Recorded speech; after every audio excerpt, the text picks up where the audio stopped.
Everyone who reads and must converse is a channel. Thanks for coming back by. Happy Friday. Everybody, I hope, is hanging out and having a great time. And it has been a wild Friday, a wild week, just like always, right? I'm wearing my chest shirt. My wife had this shirt made for me 1 year. It's a really cool shirt, just with all the pieces of the puzzle and all the girls, the family is attributed to one of the pieces down below. Pretty fun. So uh what a wild week. It has been very cool, but as far as reading, it's crazy. Hey Christina, happy Friday. Nice to see you. Thank you, Fit to be Read. Nice to see you. For sure. Thanks for coming by. Happy Friday. All that. And Alexa, for sure, my buddy. Happy Friday. Alexa is using some big equipment. I'm loving to see it, brother. That's for sure. But this week I've been reading Infinite Jest. And I mean it is what a beast. Look at this. I feel like look, I've gotten nowhere in this thing. It's like 1/5, maybe 1/6, maybe a fifth is a way to look at it of this book, and it feels like I've read a whole novel. I mean, it's just there's so much detail. It's really it's really crazy. It's something that's crazy. What's up, Tyler? Happy Friday, brother. Nice to see you. Hey, JD. Always cool to see you. Happy Friday. Yup. Hey, Joseph Finkelstein. Um, I can't wait to finish it. I mean, I really can't wait to finish it. Okay, it's tedious. These end notes are tedious, but I'm really enjoying it. It's super interesting. It's so fun. It is completely a hysterical fiction, sci-fi, futuristic, weird, ultra weird romp. Hey Sonia, nice to see you. Thanks for coming by for sure. Um, I can't say I'm having fun with it, but I am so interested in it, and it's great. It's a great experience to read it. There's part of me that wants to stop, but it's wild for real, for sure. Hey, Lady Jane Books, nice to see you for sure. Glad everybody is hanging out. All right, cool. Josh Daughtry is right in Infinite Jest with us. He's like, let's just finish it, please God. Okay, let me know what is all in here and then be done with it. Almost, there's that kind of feeling with it, and it's on purpose. You know what I mean? He's doing it on purpose for sure. Very cool. Nice to see everybody chilling on Friday, that's for sure. Yeah. I don't own it, Joseph. I don't own the Book of Disquiet. I'm definitely going to get it. Pessoa is somebody that I've heard a lot about and I definitely want to get to, but I have not read any of Fernando Pessoa. And hey Greg, nice to see you. Maybe Greg has, that's for sure, because Pessoa is somebody that's on my radar. I am going to read the Book of Disquiet and maybe go into other stuff as well. But it seems like something that's right up my alley. All good for sure. Shout out to the Codex Cantina boys because they've got me involved in this no shave November. Look, they got me scraggly. I was like, I guess, I'll go a month without shaving easy, right? A no shave November is kind of nostalgic for me because that's how all this started, was a no, like a challenge to do that. Where are you? Where am I in the book? Maybe we can all read together. In what? Infinite Jest? I'm at 180 pages in. That's where I'm at right now. Hey, Jim reads too slow. I'm digging your first videos, that's for sure, brother. Hey, Puff Pets. The title says it all. That's for sure. It is ridiculous. Hey, Brian. Brian at Bookish in the house. Nice to see you, for sure. Um, so I went to a used bookstore that has a lot of comics, right? I went to a bookstore that has a lot of comics. Nice. Hey, Gorvidal. Happy Friday, for sure. Let's see. Right. And people say that is like, well, you got to get to like page 400 or 500 where these connections start all being made, and that's when you really start seeing what David Foster Wallace is trying to do. And trust me, there's no worry of me not finishing the book. I'm gonna read the book. It's only been a week and a half. Like, it's all good. I'm gonna read it, that's for sure. Nice. Very cool. What book is that, Gorvidal? I'd love to know. I bet you do, Greg. I swear this guy. Hey, Vonter Stellar. Nice to see you. Hey, Tom LA Books. Yeah, I'm gonna show some comics. Okay, I went to a bookstore that has a lot of comics, and check it out. I got book 1 of Alex Ross's Marvels. This is the first comic, the first binding. This is collecting. This is Marvels Annotated, the first number 1 of Marvels Annotated, collecting Marvels number 0 and number 1, and it is with annotations. So there's all these kind of supplemental pieces to it. But Alex Ross is so freaking good. Hey, Courtney Federer.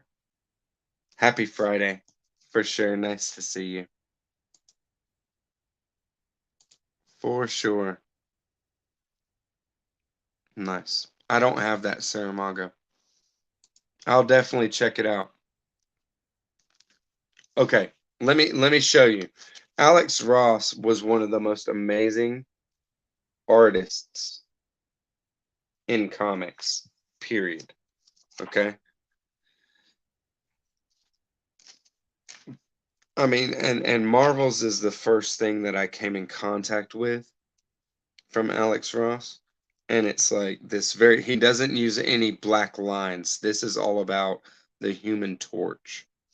He doesn't use any dark outline. Everything's very realistic in how it's rendered. But check this out. There's the fight scene between Human Torch and Submariner. So cool, huh? It's ridiculous how it's done. Alex Ross is such an amazing artist.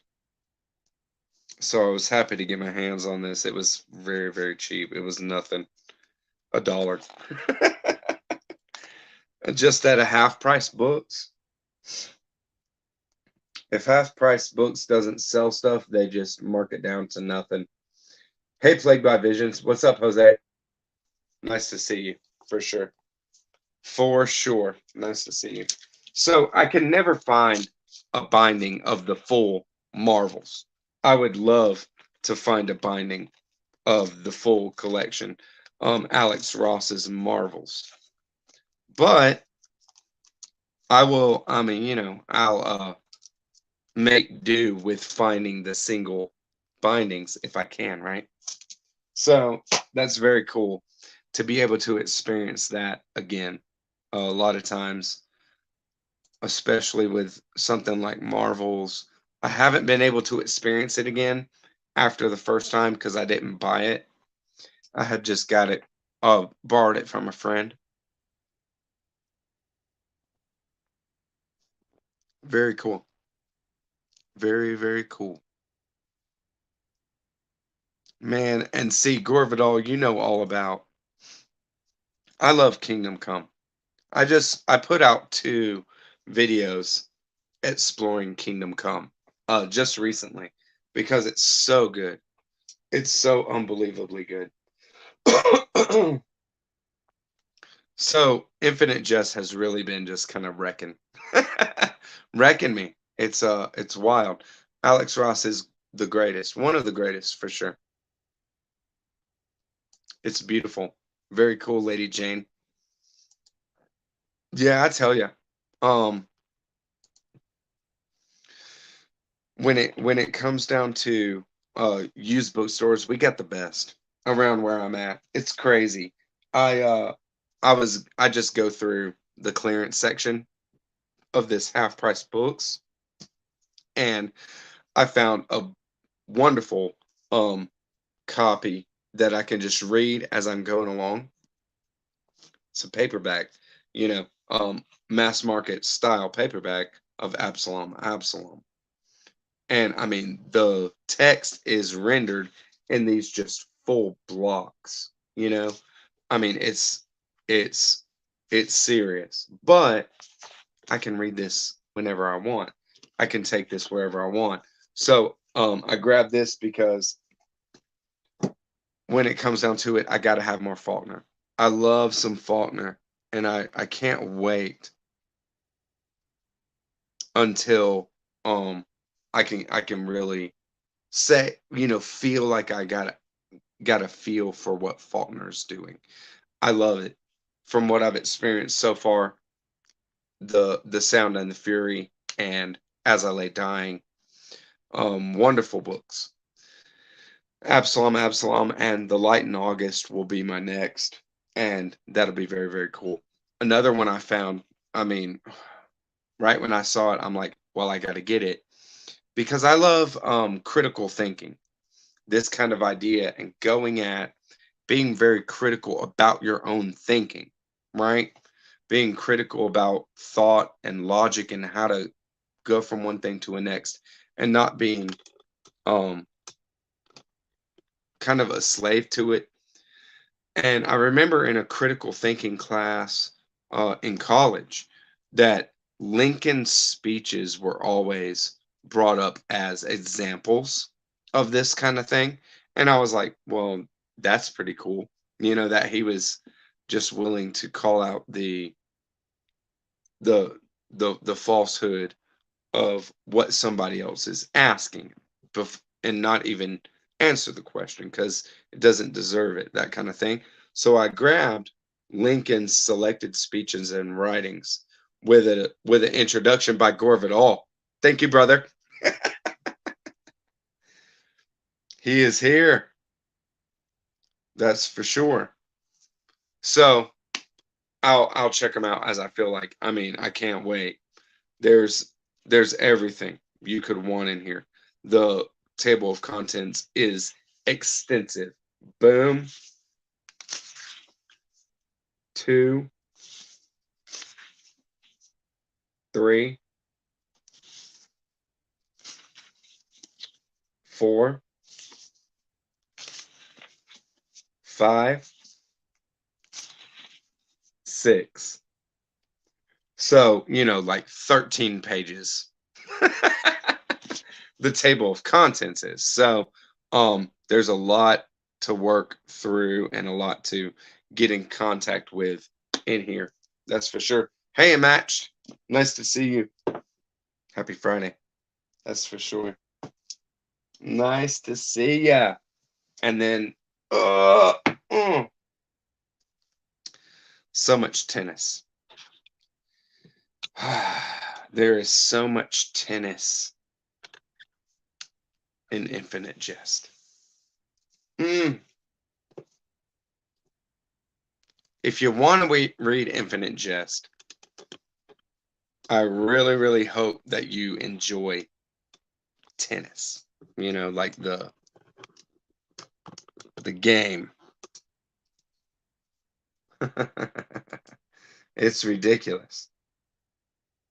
Yeah. Yeah, I want to find it too, Gorvidal. That's for sure. I definitely want to find it. Mm, yeah. How about that? I never saw that paperback edition before. I never saw it before. But right when I saw that one, I was like, it was like a book. So I was like, yes, please, right? All right. So I had got this, I mean, I have a stack of stuff to show you guys that I haven't shown. You know what I mean? Just like a shelf or half a shelf worth of books to show you guys that are part of hauls, but I just don't have time to do it, on the lives and stuff like that. So there's a few that I want to show that I've gotten that have actually come all, from all times, but it's part of read-alongs.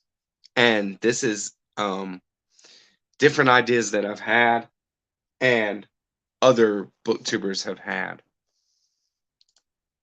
So, so much tennis. Answer tennis. So, book time with Elvis. Mark at Book Time with Elvis hit me up and was talking about reading for March of the Mammoths next year. Shogun by James Clavell. And I've read it. I read it a long time ago. I love this book. I've never read this edition. I just found this in a used bookstore on their clearance. And I was like, yeah, okay. They had two copies sitting there of this same edition, and I just grabbed the better of the two. They were both a buck. I was like, okay. Because Book Time with Elvis uh suggested that we buddy read it there. And I had hardcover editions. I have it in two volumes, a volume one and a volume two.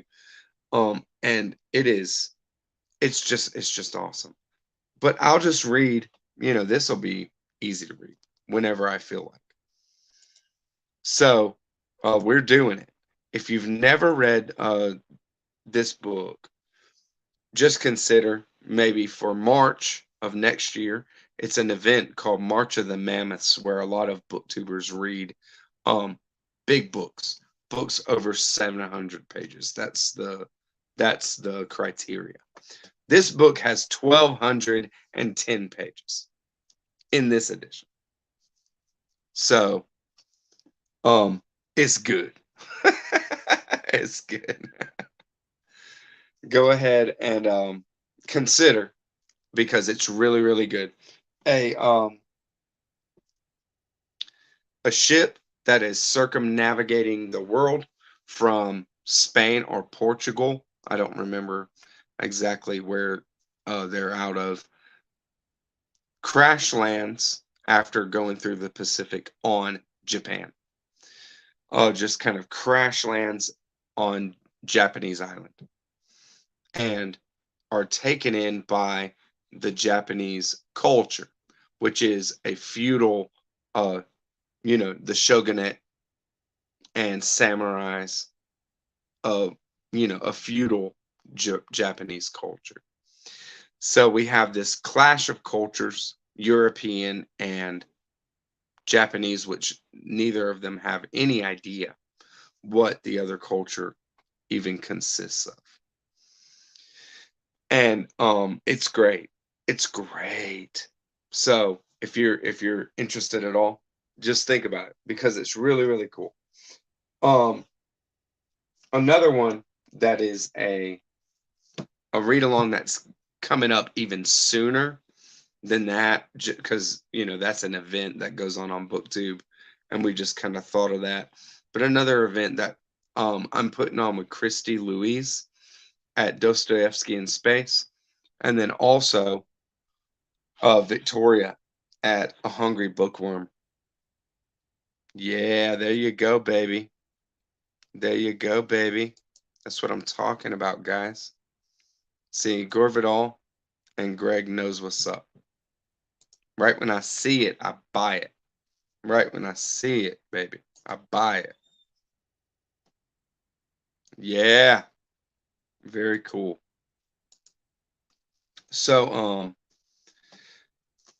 Victoria at A Hungry Bookworm, Christy Louise, and I are doing a Flannery O'Connor January event reading of Flannery O'Connor.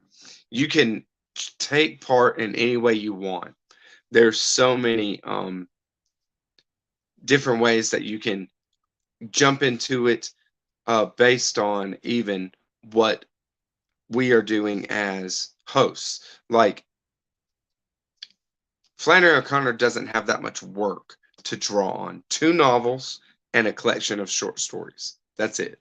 And it's a pretty substantial collection of short stories, maybe 30, but that is it. So as far as a writer, I mean, of course she was cut down in her prime.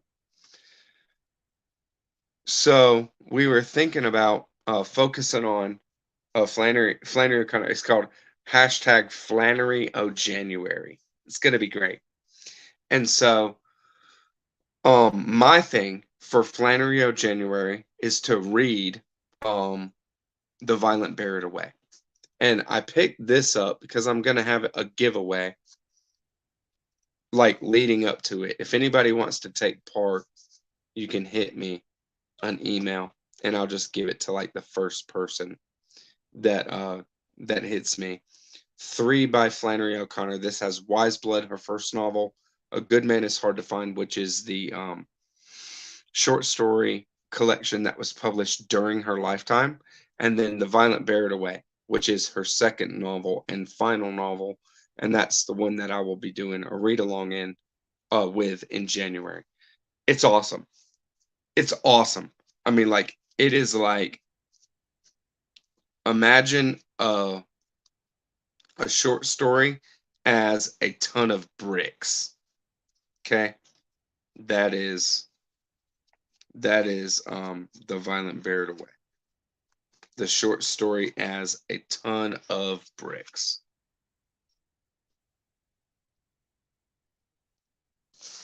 Very, very cool. So I can't wait for that. I really can't, because I love The Violent Bear It Away. And I like to start the first of the year with a good read, with something that I really enjoy, that kind of thing. So I choose something, the first of the year has turned out to be something that I choose a reread, to do first. This last year, it was 100 Years of Solitude by Gabriel Garcia Marquez. And next year, it will be Flannery O'Connor's The Violent Bear It Away. What an amazing book. If you've read Wise Blood gets a lot more talk and a lot more people reading it, that kind of thing.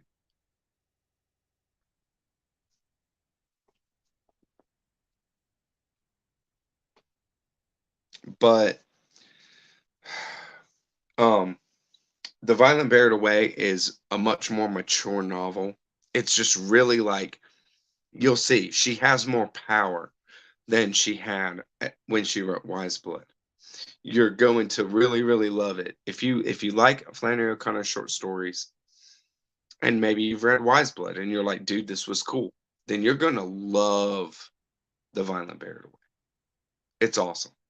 It's completely awesome. And essential. If you want to know what Flannery O'Connor was all about, then it's totally essential. So Jack and I had recently nice Gorvidal. Jack at Rambling Raconteur and I had just recently read the posthumous memoirs of Brass Cubas. It was really, really cool. And he said that there's so many parallels, or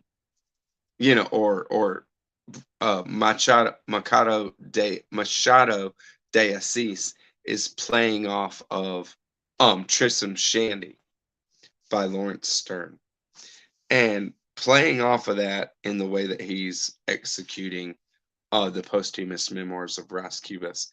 And the full title is The Life and Opinions of Tristram Shandy, Gentleman. You know, it's ridiculous. It's completely ridiculous. So I can't wait to experience it. Jack loves it. He says all the time how hilarious it is, and so I couldn't help myself but to grab a piece of this. I couldn't wait. I did hear that they made a a series on Shogun. I've never seen it. I'd love to see it. Yeah, Flannery O January.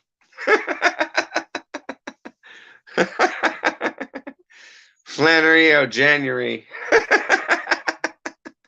There you go. So yeah, I had to grab some Tristram Shandy.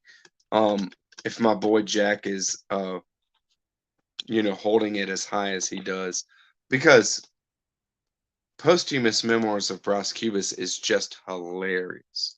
It's hilarious, you know? The way that they do it. Get it, Greg? Okay, anybody who wants to take part in Audible read along and has membership to Audible, go ahead and get The Violent Buried Away. And then you can just listen to it in January with us. It's awesome. And it I'm sure it totally works on audiobook. I've never listened to it. I wouldn't be opposed to listening to it this next time because I've read it before and I know what's up. I wouldn't be opposed to like experiencing the audiobook, you know. Yeah, Rachel Ward, that's what I'm talking about.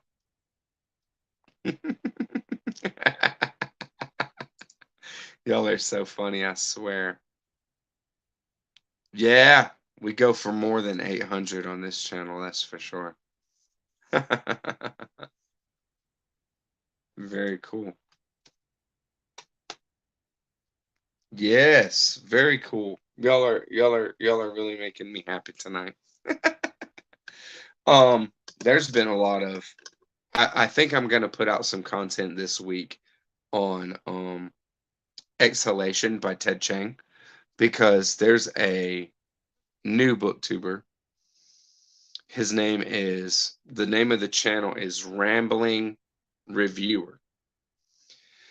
And I just subscribed today.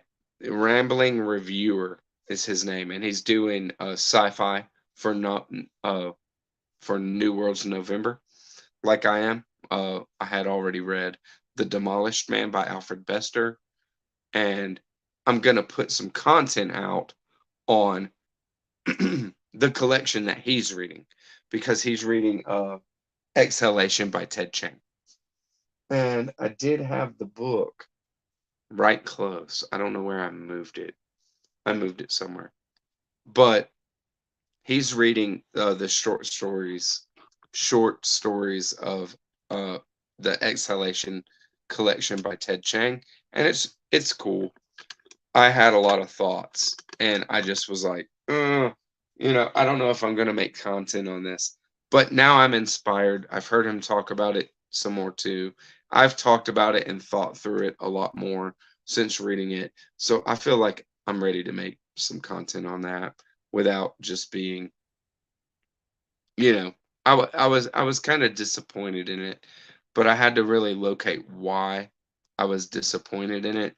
I still am not gonna, you know, not gonna say it's a 5-star read or something like, I recommend that you go for this collection because there's a lot better out there than Ted Chang, that's for sure. But a writer like Ted Chang, he's good. He's a good writer. So he's going to have stuff that you should read for sure, right? So there's that kind of thing where Ted Chang's Exhalation is definitely not something that you should shy away from, but I think that people should bring a critical view to that collection because there's just things, there's I had problems. Right, like I had problems with quite a few of the kind of things that he did with that short story collection. I'm just like, see, this is why I don't read short stories or something like that. I'm like, whatever. But I'm gonna put out some content on it and really just try to be um plain and also real about how I looked at the Exhalation series. Definitely is worth a read for pretty much everybody. If you're interested in it, go ahead and read it. But I'll say, if you're just kind of grabbed by it, maybe you want to take a step back. you know. One thing that I have read a couple of books on, an author that I've read a couple of books by. What is it? The Dreaming Jewels, which is also translated as the Synthetic Man, and then also there was another. Uh, I forget it, but I forget it because my buddy Scott was talking to me about Theodore Sturgeon, and he was suggesting the Microcosmic God is a short story that he really loved, and I found this in a thrift store. Sturgeon's The Microcosmic God. This is actually a collection, volume 2, in the complete short stories of Theodore Sturgeon. So I grabbed it because it had that story in it for sure, but also because I really dig some Theodore Sturgeon. I really dig like older sci-fi. I really like it. And that kind of thing that Infinite Jest is, somebody had called out that it's like retro sci-fi. And I think that's exactly right. And I dig retro sci-fi. I really, really dig that kind of stuff. Very cool, Brian. Thanks for coming by. And happy Friday, for sure. Thanks for coming by and hanging out. And happy Friday. Yep, very cool. Uh, Thank you, Michael. Yeah, if you want to get in on it, let's do it. Because The Violent Buried Away is a great, great story. I mean, it's great. Flannery O'Connor's one of my favorites, for sure. All right, Courtney, have a good night. Happy Friday. Awesome. And then I found today, this was the one book that I didn't get out of the clearance today. When I went to this used bookstore, I found a copy of Alan Moore's first novel, Voice in Voice of the Fire. So I got this one, and that's when I picked up the others that were like $1 a piece or something, right? But this was the one. Alan Moore, Jerusalem by Alan Moore. If you've been watching my channel, you know what's up, how I think about it. But this book is one of the most amazing reading experiences of my life. It's amazing. It's unbelievable. It's it's so good. It's so good. You have to do it. I mean, it's just so freaking good that I couldn't. I mean, he had only wrote one novel before that. The rest of his writing is in graphic novels and other medium, right? So his only other novel before Jerusalem is this one, Voice in the Fire. And even people that have read it, they just tell me, they're like, it's my favorite book. It's my favorite book ever. Alan Moore is so good. It is almost unbelievable. that somebody can really be this good at storytelling and writing, and this kind of just do it, just do it better, do it on a level that nobody's ever done. Jerusalem is breathtaking. It's amazing. So I'll go ahead and give you uh what this is about. It has French flaps. So the synopsis is written, on the French flap. In a story full of lust, madness, and ecstasy, we meet 12 distinctive characters that lived in the same central region of England in the span of 6,000 years. The narratives are woven together in patterns of recurring events, strange traditions, and uncanny visions. First, a cave boy loses his mother, falls in love, and learns a deadly lesson. He is followed by an extraordinary cast of characters. A murderess who impersonates her victims. A fisherman who believes he has become a different species. A Roman emissary who realizes the bitter truth about the empire. A crippled nun who is healed miraculously by a disturbing apparition. An old crusader whose faith is destroyed by witnessing the ultimate relic. Two witches, lovers, who burn at the stake. Each interconnected tale traces a path and a journey of discovery of the secrets of the land in which in its last chapter, Moore himself describes the novel.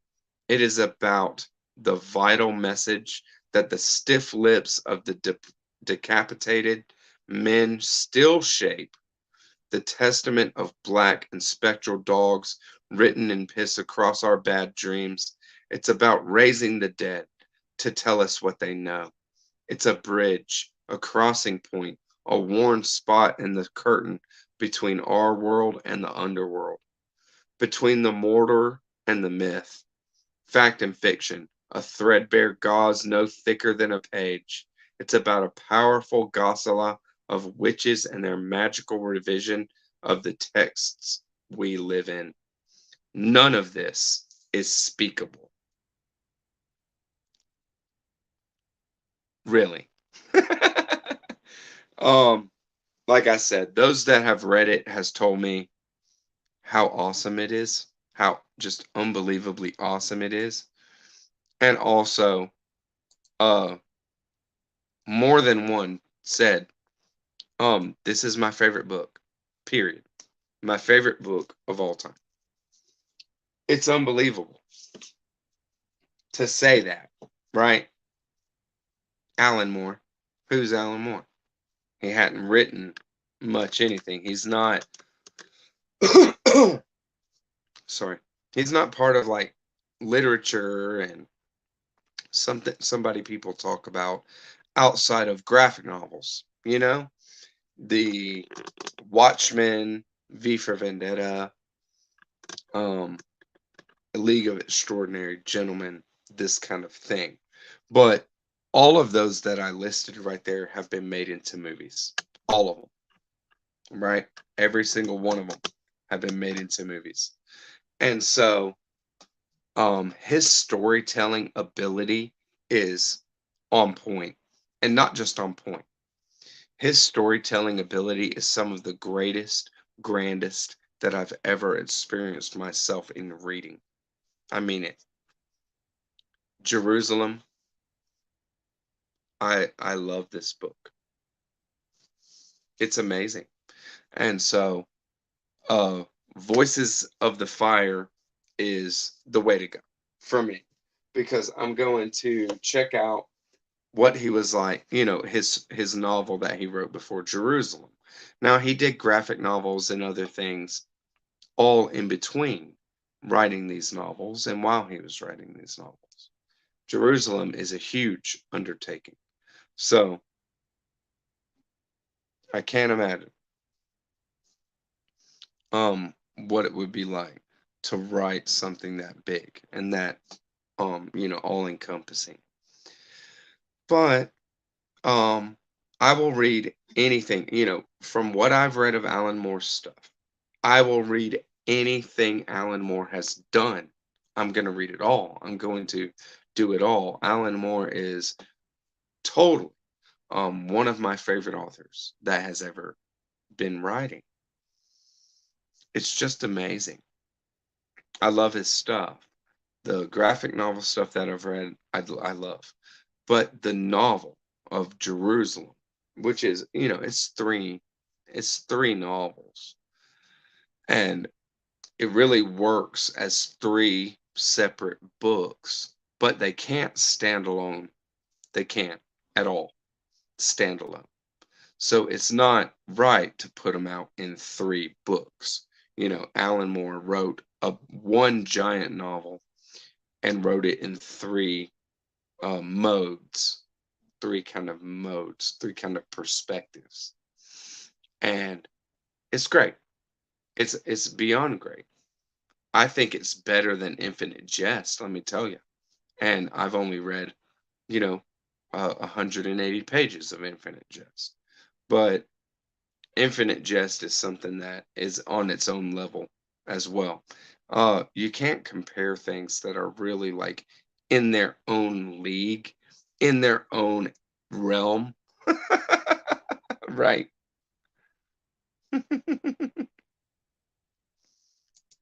Yeah, no joke. Well, dedicating a month to a book is something that I can do for sure. Dedicating more than that to a book is something that takes a lot of thought, like, am I going to really do that? And Infinite Jest, I decided I would. So there's no real um, worry about me not finishing it because I'm never going to stop until I'm at least at the halfway point, right? And if I'm at the halfway point, that puts me at like um, 500 to 600 pages.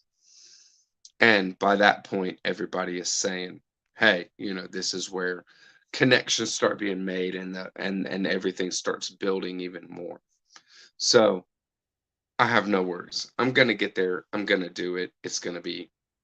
I'm gonna get what Infinite Jest is about. But I don't know what it is yet, and it is tedious. It is very, very tedious. So very cool.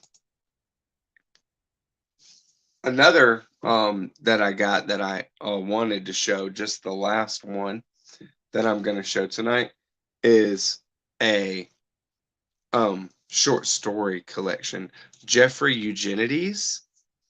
I've got, I think I got all of his novels. All right, all I've read is The Virgin Suicides, but I loved that book, and I love the movie. Like, I mean, I loved what what Jeffrey Eugenides did in his voice in that. I really did like it a lot when I read it. So since he's blown up the way that he did, I went ahead and got whenever I saw good copies and just grabbed them for cheap. I got Middlesex and I got what is the other one? There's another one that I have by him. But then I saw this Fresh Complaint. This is a collection of short stories. And I don't know where it falls at in his career. In this, the marriage plot, that's the one I was thinking about, is called out, but all of them are called out. Middlesex, the Virgin Suicides. So I don't know um if this is super new or whatever. On this, it says it's a first edition and it is 2017. So 4 years ago. And I don't know what to expect with this one. And we'll see, right? I mean, I'll definitely jump into short stories by Eugenides because it's just been something where I didn't really feel compelled to jump into another one of his novels, even though I have them, you know. So might as well. Let me see what he's doing, right? So here we go. I pulled out Jerusalem just because I love it so much.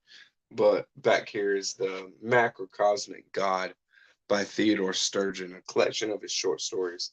So, I'll keep my eye open for editions that look like that.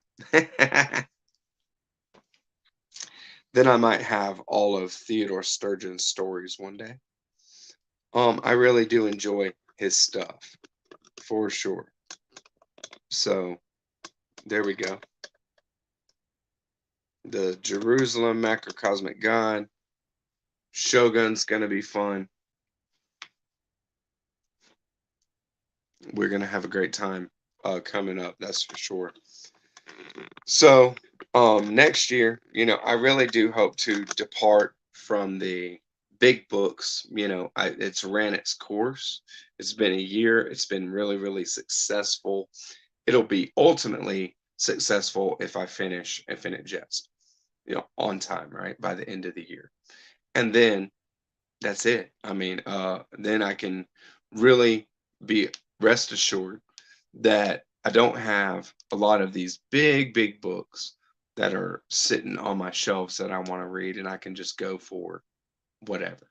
And I have a lot of whatever. I have a lot of short books that are really, really cool, really, really interesting that I can't wait to get to. And, with that kind of thing, you'll read a book in 4 days, you'll read a book in a week. And that's just how it's going to go.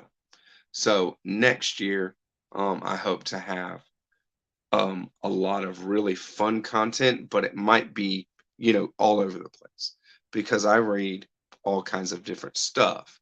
And so, even more than this year, next year, you're going to, kind of never know what to expect with the next book that I'm reading because I am a mood reader. I have a lot of stuff that is ready to be read, and I'm just going to jump on whenever I feel. And so it's going to be cool to go through that uh, reading year with me because it is going to be unexpected. Whenever you know, see what I read this week, see what I read, week and a half, in the last week and a half, it's going to be different every time. I promise that. I got so much crazy stuff sitting on my shelf to be read, and they're all small. I just look at them and I'm like, I'm hungry, So I'm gonna go at it. So thank you very much, BookTube. Thank you everybody who came along. I'm gonna cut it. It's been very, very cool hanging out. Happy Friday to everybody. We'll see how the No Shave November goes. I haven't been doing anything, but I'm not worried about it. I'm always growing it out anyways. But next Friday might be even more gnarly. We'll see how it goes. Happy Friday, and thank you very much everybody that comes along and always supports me. You're wonderful core group of folks, that's for sure. Christina, Vonta Stellar, the Falcon, everybody around. Puff Pets. Thank you very much for coming by. Everybody cool, man.